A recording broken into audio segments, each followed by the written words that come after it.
आप पहले बात तो आपके साथ विधानसभा में आप गए थे एक डायरी लेकर, वो डायरी क्या थी और आपके साथ हुआ क्या? देखिए, मुझे जिस तरीके से बर्खास्त किया उस पर मैं अपना वक्तव्य देना चाह रहा था। मैं बोलना चाह रहा था कि मेरे से पूछा गया, मेरे पर चार्ज लगाए गए, मैं बीजेपी से मिला हुआ हूँ। उन्होंने मुझे ये कहा कि मैं माफ़ी मांगूं, और जो सारे लोग बोल रहे थे तो मैं हाउस में मेरी बात रखना चाह रहा था, और इसके लिए अध्यक्ष जी से मैं अनुमति मांग रहा था, और अध्यक्ष जी ने मुझे अनुमति नहीं देते हुए धारीवाल जी को बीच में बुला दिया। मैंने धारीवाल जी को कहा कि आप बीच में मत बोलो, मुझे बोलने दीजिए। तो धारीवाल जी ने मुझे धक्का दिया तो सारे लोग जो मेरे हाथ में डायरी थी, उस डायरी को छीनने के लिए मेरे ऊपर पड़ गए। मैंने वो डायरी नहीं दी तो सारे मंत्री, जिनमें महेश जोशी जी भी थे, धारीवाल जी भी थे, उसके अंदर और एमएलए भी थे।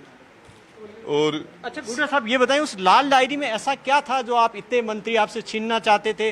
क्या थी लाल डायरी, उसमें क्या राज क्या था ऐसा? वो सारे मंत्री और सारे विधायक मेरे ऊपर पड़ गए और मुझे ठोक ठोक के लाते मार रहे थे, घूंसे मार रहे थे, और मेरे से वो डायरी छीन रहे थे। मैं नहीं दे रहा था,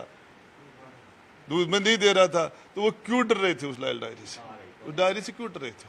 क्या थी वो लाल डायरी? अब वो यदि कुछ नहीं था तो सारे सरकार पागल थी क्या? उसके ऊपर क्यों पड़ रही थी?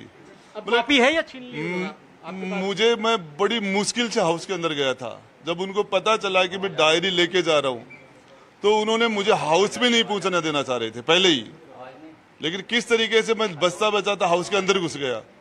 मैंने सोचा कि हाउस में मुझे प्रोटेक्शन मिल जाएगा, लेकिन नहीं मिला। आप कह रहे थे उसमें विधायकों की खरीद फरोख्त की डिटेल है, क्यों निकाला उन्होंने? उसमें सब कुछ अच्छा ही अच्छा था, उसमें सारी चीज अच्छी थी, तो उन्होंने मेरे से छीनने की जरूरत क्या थी? मिली कहां से आपको डायरी? ये जब ईडी का इनकम टैक्स का छापा पड़ा था धर्मेंद्र जी राठौड़ के 2020 में, 2020 के अंदर, जब ये सरकार अस्थिर हो गई थी उस समय, और उस टाइम में मुख्यमंत्री जी ने मुझे बुलाएगा, गुड़ा किसी भी कीमत पर ये डायरी यदि दिल्ली पहुंच गई तो मुझे कोई भी नहीं बचा सकता।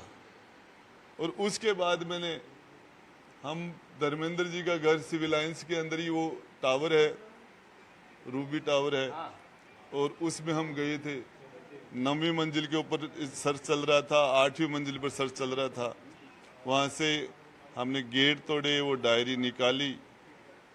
उस डायरी पर तो पुलिस भी थी, सीआरपीएफ लगी होगी, आप कैसे पहुंच गए?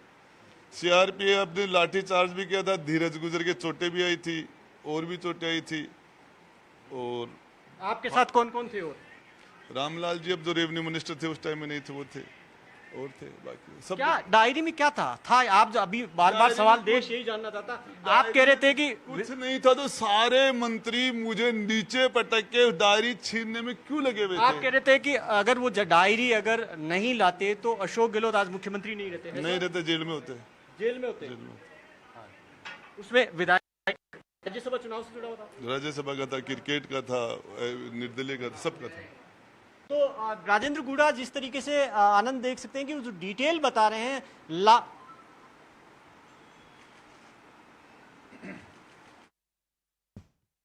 That was the Congress MLA, a former minister, a shunted minister, coming out and making those very allegations yet again against the Congress party, against the chief minister and several other senior ministers in the Rajasthan cabinet as well. Pallavi